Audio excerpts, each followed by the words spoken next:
के पास थे। हम घर कैसे आ गए? कौन लाया हमें?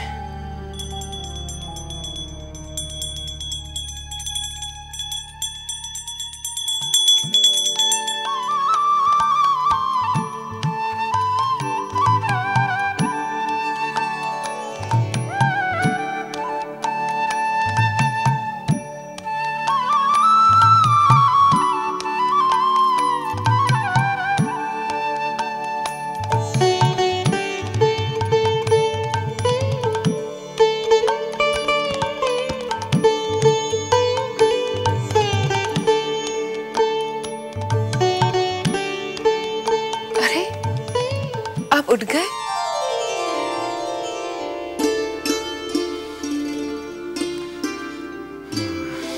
क्या बात है?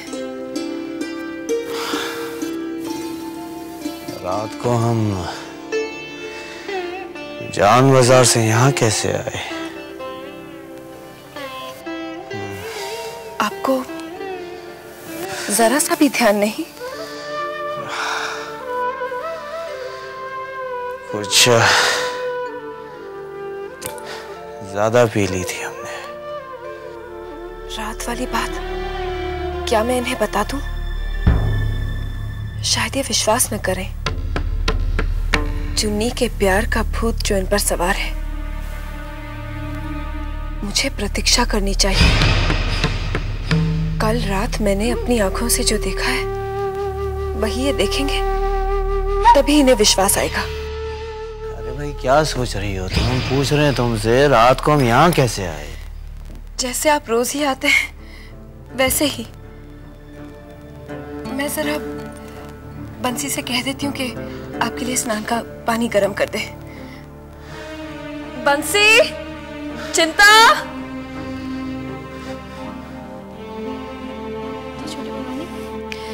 छोटे बाबू के लिए बंसी से कहलवा के स्नान का गर्म पानी करवा दे।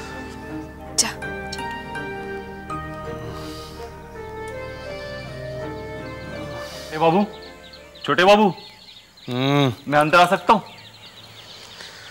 आओ। छोटे बाबू, आपको मजले बाबू ने नाच घर में फौरन बुलाया है। कह दो स्नान करके आते हैं।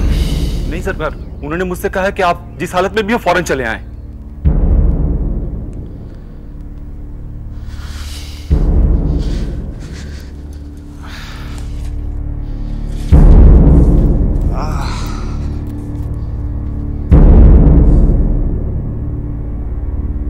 आखिर नाचघर में ऐसा क्या हो रहा है? अचानक क्यों बुलाया? छोटे, बात उन 3 कोयले की खानों को लेकर है। ये नन्हे और ये सब कह रहे हैं कि उसमें मुनाफा बहुत ज्यादा है, लेकिन हम तुम्हारी राय जाने बगैर कोई कदम नहीं उठाना चाहते। लेकिन हम तो समझे थे आपने अपना फैसला बता दिया था। छोटे, हमारा फैसला आज भी वही है, लेकिन विदु सरकार तो कुछ और कह रहा है। क्या कह रहे हैं विदु सरकार? सरकार, पहली बात तो यह है कि जमींदारी अब लगभग बिल्कुल खत्म होती जा रही है। आप भले ही मेरी बात ना माने, लेकिन हालात से आगाह करना मेरा धर्म है। और दूसरी बात यह कि जमींदारी से जो आमदनी होती आ रही थी वो अब बिल्कुल आधी हो गई है, और वो दिन दूर नहीं, वो आधी रकम भी और आधी हो सकती है। सुखचर के लोगों ने लगान देने से साफ साफ इनकार कर दिया है। उनका ये कहना भी बिल्कुल जायज है, क्योंकि इस साल अकाल पड़ने से वो बेरोजगार और खाने पीने के लाले पड़ गए उनके।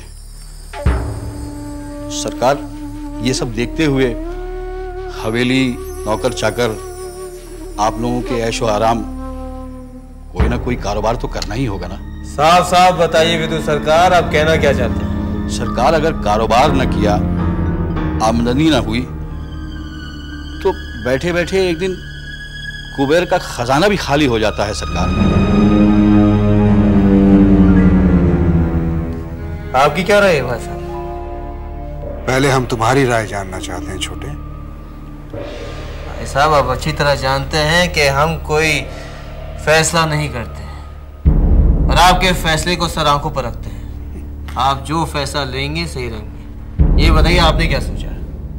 चाचा जी, ये वक्त सोचने का नहीं है, वक्त कह रहा है कि उसके साथ साथ चलिए। आप लोगों का क्या कहना? बिंदु सरकार ठीक ही कह रहे हैं। मेरी भी समझ में तो यही आ रहा है बाबू कि आजकल तो बड़े बड़े अमीर व्यापारी व्यवसाय बदलने लगे हैं और उसमें सफल भी हो रहे हैं। हाँ बाबू, जब आदमी किसी एक कारोबार में सफल ना हो सरकार, हमारे 3 पुरखों ने आपका नमक खाया है। मेरा मशवरा यही है कि ये कारोबार कर लीजिए। विदु सरकार, अपनी वफादारी का सबूत देने की कोई जरूरत नहीं है, समझे आप? जी सरकार। अरे एक बात बताओ नन्हे, और क्या नाम है तुम्हारे दोस्त का? नन्नीलाल।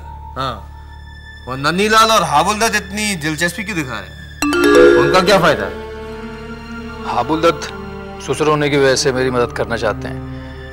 नन्नीलाल मेरा दोस्त है, वो इसलिए मदद करना चाहता है और साथ में उसकी कुछ दलाली बन जाएगी। वैसे इन 3 कोयले की खानों की कीमत क्या है? यही कोई 10 लाख के करीब। 10 लाख? अरे चाचा, वो तो 11 लाख रुपए मांग रहे थे। वो तो मेरे ससुर ने और नन्नीलाल ने मिलकर उनसे खुशामद की, तब जाके वो 10 लाख पे राजी हुए। भाई साहब, इतने रुपए हैं मेरे पास? सरकार, वो सब आप मुझ पर छोड़ दीजिए, मैं सब इंतजाम कर दूंगा। चाचा जी, मैं आपसे अकेले बात करना चाहता हूं।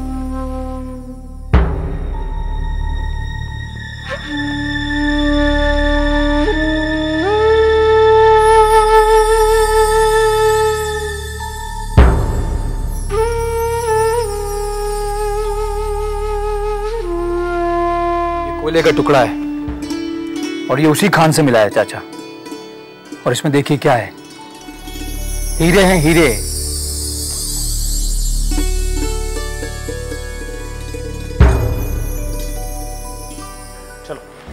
चलो ना। नहीं जाओगे मैं तुम्हारे साथ। मेरी बात सुनो, सरकारी लोग हैं, इंतजार नहीं करते, तुम चलो। मैंने कह दिया ना, मैं तुम्हारे साथ नहीं जाऊंगी, मैं नहीं जाऊंगी। अरे क्या कह दिया तुमने? मैं तुम्हें प्यार से समझा रहा हूँ, ये आखिरी बार है, इसके बाद कभी नहीं लेकर जाऊंगा। यार जो कुछ कमाया हमने इन्हीं से कमाया है। मैं ये सब और नहीं कर सकती, मुझे नहीं जाता ये सब। ये सब नहीं करोगे तुम। देखो तुम्हें क्या चाहिए, क्या चाहिए तुम्हें, क्या चाहिए तुम्हें, बोलो। मुझे अपना एक छोटा सा संसार चाहिए। अरे है ना संसार, अपना ही संसार है, तुम चलो। नहीं, मैं तुम्हारी बात करती हूँ, मैं नहीं चाहती। हाथ जोड़ रहा हूँ, हाथ जोड़ रहा हूँ, तेरे पाँव पड़ रहा हूँ, अब चलो। मुझसे ये सब नहीं होगा।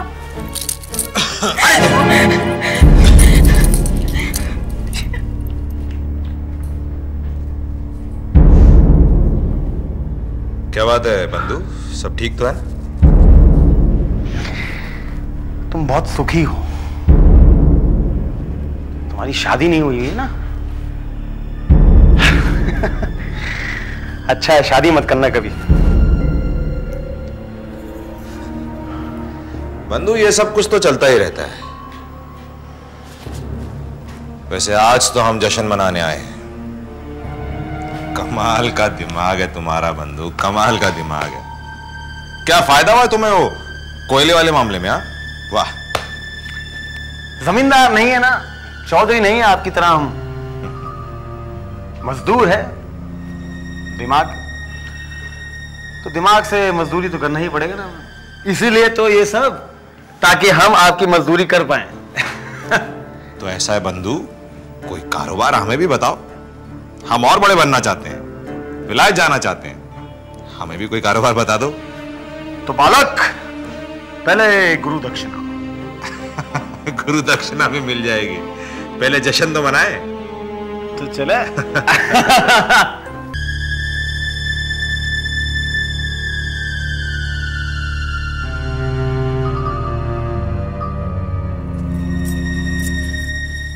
आपने मुझे बुलाया है? हाँ, बैठो। क्या बात है, कुछ परेशान से लग रहे हैं? हाँ मछली, हम परेशान हैं। जिंदगी का अहम फैसला लेने जा रहे हैं। सोचा तुमसे भी एक बार पूछ लें। पूछिए। ये कोयले की खान खरीदने के लिए क्या सुखचर की जमीन बेचना सही रहेगा? सुखचर की जमीन? हाँ। वही तो आपकी आमदनी का जरिया है। आमदनी आधी रह गई है मछली, क्या पता कल को वो भी न रहे। हमारी वो भैरवपुर वाली जमीन से नहीं चलेगा? 6 लाख का सवाल है। 6 लाख नहीं निकलेंगे उस जमीन से।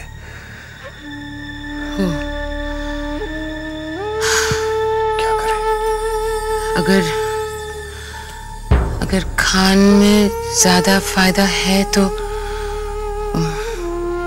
बेच दीजिए ये जमीन। वही भी हम सोच रहे हैं। लेकिन आप खुद जाकर खान देख आइए। विधु सरकार या किसी और पे मत छोड़िएगा।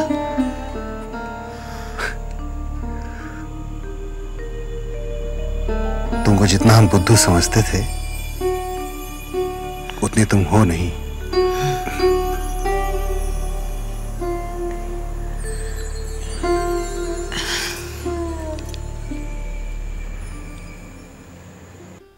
ननी बाबू, मैंने पहले भी आपसे कहा है और एक बार फिर कह रहा हूं, मेरे दामाद को कुछ नहीं होना चाहिए।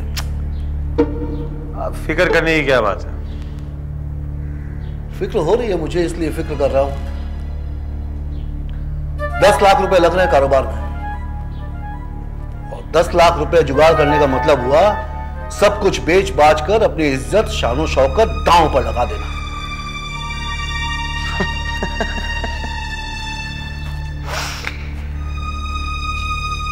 दामाद की बात करते हैं आप।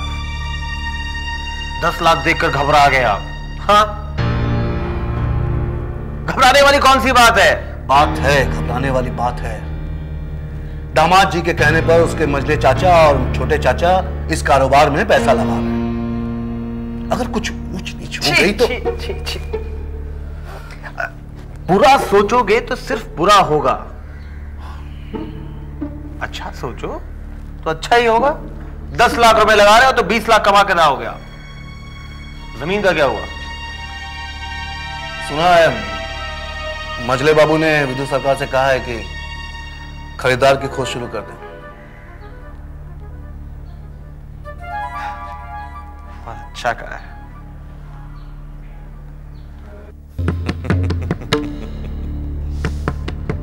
अच्छा,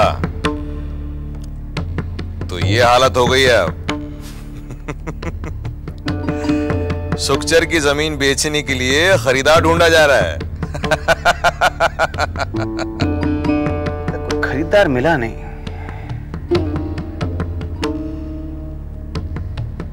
तुम्हारे सामने बैठा है खरीदार। तुम अगर तुम जमीन खरीदने जाओगे तो तुम्हें क्या लगता है कि वो तुम्हें जमीन बेच देंगे? जानता हूं, नहीं बेचेंगे। इसलिए खरीदने कोई और जाएगा, लेकिन उसे खरीदूंगा मैं। बहुत बढ़िया, बहुत बढ़िया। क्या नहीं किया उन हवेली वालों ने आपके साथ? और 6 लाख रुपए क्या है? कुछ नहीं।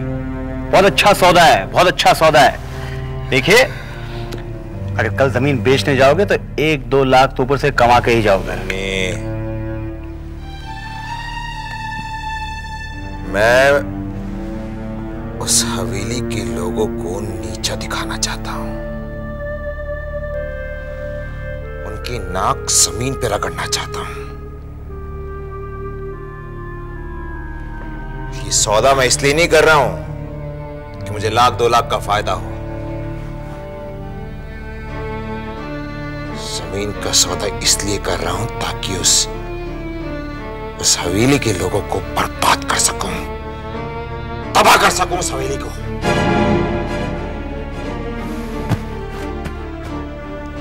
मैं खरीदूंगा उस जमीन को। बहुत बढ़िया, बहुत वेरी गुड, बहुत वेरी गुड। सरकार, एक बार अगर वो कोयले का कान अपने हाथ में आ जाए तो समझिए थोड़े दिन बाद आप जमींदार से व्यवसायी बन जाएंगे। तुम्हारी इतनी मंद बुद्धि है, इसीलिए तो तुम अभी खजांची के खजांची रहे। जी सरकार। भले हम कितने ही बड़े व्यवसायी हो जाएं, हम जमींदार थे और जमींदार रहेंगे। सो तो है। सुखचर की जमीन का क्या हुआ? वहां जाने का समय ही नहीं आया हुजूर। मतलब? काली के एक जमींदार हैं, उन्होंने सुखचर वाली जमीन देखी है। वो पूरी जमीन के 5.5 लाख तक देने को तैयार है। 5.5 लाख? ये तो कम है। मैं बढ़ाने की कोशिश कर रहा हूं सरकार, हो सकता है 50,000 और बढ़ जाए। ये तो 6 लाख हुए। कोयले की कान के तो 10 लाख रुपए लगेंगे, बाकी 4 लाख कहां से आएंगे? सरकार, हमारे पास किसी चीज की कमी है क्या? यहां की जमीन है, नकदी है, सब हो जाएगा, आप चिंता मत कीजिए। ठीक, 6 लाख में बात पक्की करो। जी सरकार।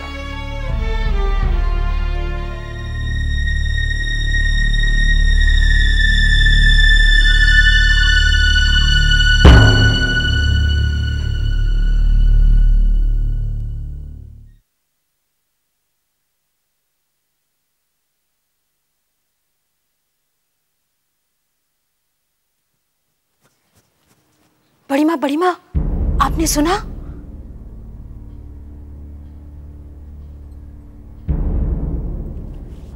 क्या खदान खरीदने के लिए सुखचर की जमीन बेची जा रही है?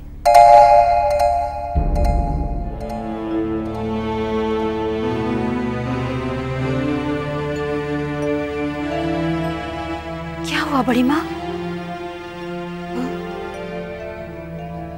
नहीं, कुछ नहीं। बस यही सोचकर दुखी हो गई कि सुखचर से हमारे पुरखे खाते आए हैं, उससे हमारी भावनाएं जुड़ी हुई है और बड़े बाबू को सुखचर से बहुत लगाव था।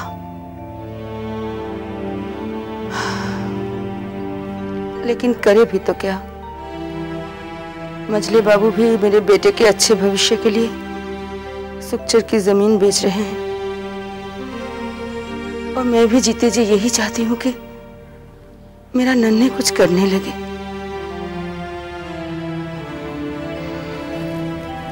अच्छा ठीक है, तू जा। ठीक है बड़ी माँ।